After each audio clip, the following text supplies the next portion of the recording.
নমস্কার দর্শক বন্ধুরা, রেপ স্পোর্টস বাংলায় আপনাদের সবাইকে স্বাগত। আমি দেবাশিস। এই মুহূর্তে আমি আছি ইস্টবেঙ্গল ক্লাব তাঁবুতে এবং আপনার পেছনেই দেখতে পাচ্ছেন সাজো সাজো রব ইস্টবেঙ্গল তাঁবুতে। এবং রাত পোহালেই পয়লা বৈশাখ এবং দুই ক্লাবই, ইস্টবেঙ্গল ক্লাব এবং মোহনবাগান ক্লাব, দুই ক্লাবেই কিন্তু পয়লা বৈশাখের শেষ মুহূর্তের প্রস্তুতি চলছে।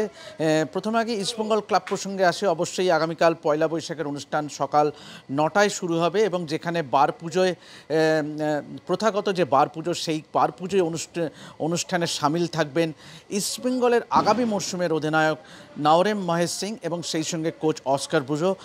সাথে এটাও জানিয়ে রাখি যে আগামীকাল পয়লা বৈশাখের অনুষ্ঠানে সিনিয়র দল কিন্তু এই নিজেদের ক্লাবের মাঠেই কিন্তু প্র্যাকটিস করবে সমর্থকদের সামনে। পাশাপাশি IWL যে চ্যাম্পিয়ন হয়েছিল মহিলা দল, সেই দলটিও কিন্তু পুরো মহিলা দলটিও থাকবেন কিন্তু ইস্টবেঙ্গল তাঁবুতে। তো এই গেল ইস্টবেঙ্গল ক্লাবের পুরো অনুষ্ঠান সূচি। এর পাশাপাশি যদি মোহনবাগান ক্লাবের দিকে যদি আমরা তাকাই, আগামীকাল যে পয়লা বৈশাখের অনুষ্ঠান আছে, মোহনবাগান ক্লাবে কিন্তু যেটা সবথেকে আলোচ্য বিষয় সেটি হলো ISL লিগ শিল্ড এবং ISL ট্রফিটি কিন্তু কালকে ক্লাব তাঁবুতে শোভা পাবে এবং যেটি কিন্তু ক্লাবের যে ছোট লন, সেই লনে কিন্তু ইতিমধ্যেই কিন্তু মঞ্চ করা হয়েছে এবং সেখানে এই দুটি ট্রফির পাশাপাশি কিন্তু হকিতে চ্যাম্পিয়ন কলকাতা হকি লিগের চ্যাম্পিয়নের ট্রফিটিও কিন্তু রাখা থাকবে।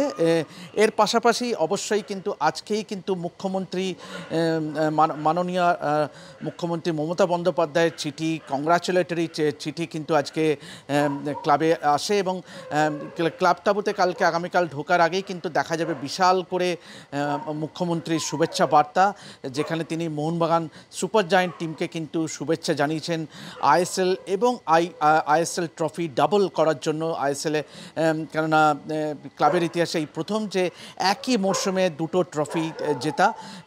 তো এখন এই মুহূর্তে চলুন একবার দেখে নেওয়া যাক মোহনবাগানের কি শেষ মুহূর্তের প্রস্তুতি চলছে। পাশাপাশি আপনারা তো দেখছেনই যে ইস্টবেঙ্গল ক্লাবেও কিন্তু এই মুহূর্তে সাজো সাজো রব। তো আগামীকাল দুই ক্লাবেই কিন্তু চিরাচরিত পয়লা বৈশাখের অনুষ্ঠান হবে। পাশাপাশি ময়দানের অন্যান্য ক্লাবেও কিন্তু এই দিনটি যথাযথ পালিত হয়।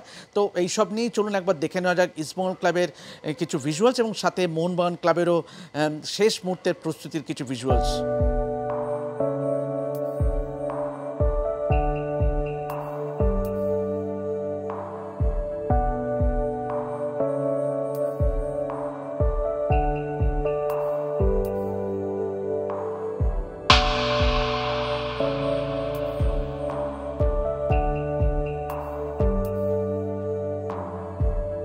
সময় বার পুজো আছে, তারপরে ফ্ল্যাগ উত্তোলন আছে এই জয়লাভের জন্য, তারপর আমাদের অনুষ্ঠান হচ্ছে করুণাশঙ্কর ভট্টাচার্যের নিজের লেখা একটি বই উন্মোচিত হবে, ওনার পরিবারের সদস্যরাও থাকবেন এবং তারপরে এই ঋষি চক্রবর্তীর বাংলা লোকগীতি সেটা পরিবেশন করা হবে। আর এটা আমরা চিরকালে চিরচারিত প্রথা যে সবাই একসাথে খাওয়া দাওয়া করি, সেই খাওয়া দাওয়া তো থাকবেই।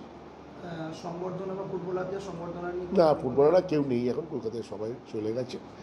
আর সম্বর্ধনা যখন ওরা আসবে তখন পরে চিন্তা করা যাবে, কিন্তু এখন তো প্লেয়াররা সেদিন রাত্রিই অনেকে বাড়ি চলে গেছে আর কালকে বাকিরা চলে গেছে।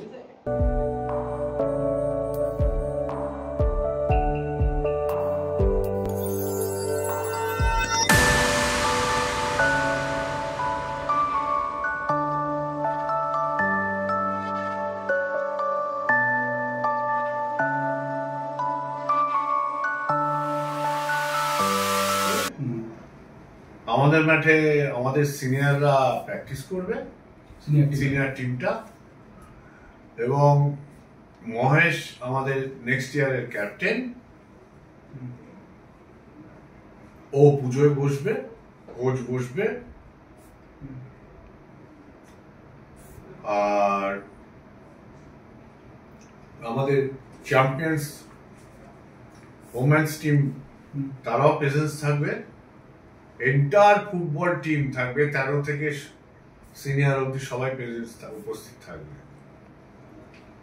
আপনারা দেখলেন দুই ক্লাবেই কীরকম সাজো সাজো রব পয়লা বৈশাখকে ঘিরে। তো এভাবেই দেখতে থাকুন রেপ স্পোর্টস বাংলা এবং যাবতীয় ফুটবলের খবর পেতে অবশ্যই চোখ রাখুন আমাদের এই চ্যানেলটিতে। আমি দেবাশিস আপাতত সাইন অফ করছি ইস্টবেঙ্গল ক্লাব থেকে। দেখতে থাকুন রেপ স্পোর্টস বাংলা।